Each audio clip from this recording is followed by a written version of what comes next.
Resumo do Dia apresenta a matéria política do dia. Com a mini-reforma eleitoral, os candidatos terão menos tempo para fazer suas campanhas. Houve uma redução de praticamente um mês no tempo de campanha eleitoral mediante propaganda. Os candidatos eles têm agora só a partir do dia 16 de agosto para realizar qualquer tipo de propaganda eleitoral permitida, e não mais a partir de 6 de julho, como era antigamente. Para esse historiador, a redução no tempo de campanha é uma das principais alterações promovidas pela reforma. Márcio Carvalho acredita, por exemplo, que devido à nova regra, os candidatos terão de repensar suas estratégias de relacionamento com os eleitores. Essa campanha de 45 dias exige que o político tenha muito mais corpo a corpo com a população, seja do ponto de vista físico, offline, que a gente chama, ou do ponto de vista online. Precisa ter propostas claras, por quê? Porque as pessoas estão em rede e elas estão assistindo TV e elas vão querer alguma coisa que se identifique. Isso é uma questão muito importante. Outra questão que é muito importante também é a transparência nas contas. Agora, o político que se candidata vai ter que, quase 24 horas ou quase em real time, vai ter que prestar contas do que gastou na campanha.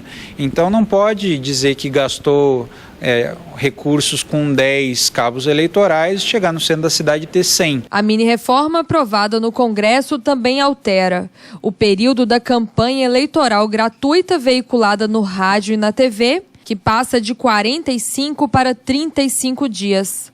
O tempo de filiação partidária. Antes, o candidato precisava ser filiado ao partido por pelo menos 1 ano. Agora, são necessários apenas 6 meses.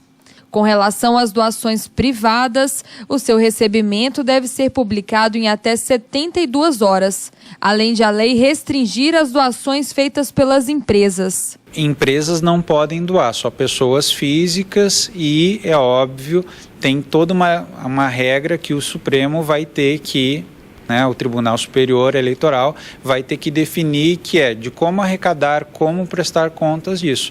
Mas o básico é a estratégia de uma era inteira de campanhas financiadas por empresas acabou. Agora são campanhas muito mais humildes e transparentes. Se por um lado a mini-reforma impõe algumas dificuldades para os candidatos menos conhecidos, por outro as novas regras equilibram um pouco mais o jogo político. Nesse cenário, a internet se apresenta como uma ferramenta importante e capaz de fazer toda a diferença. Na verdade, não há vedação para campanha eleitoral mediante propaganda em redes sociais. Até o pré-candidato ele pode utilizar-se de mídias sociais para dizer que ele é pré-candidato, para dizer as suas ideias, as suas intenções como candidato. O que ele não pode fazer é pedir voto antes de ser registrado como candidato às eleições.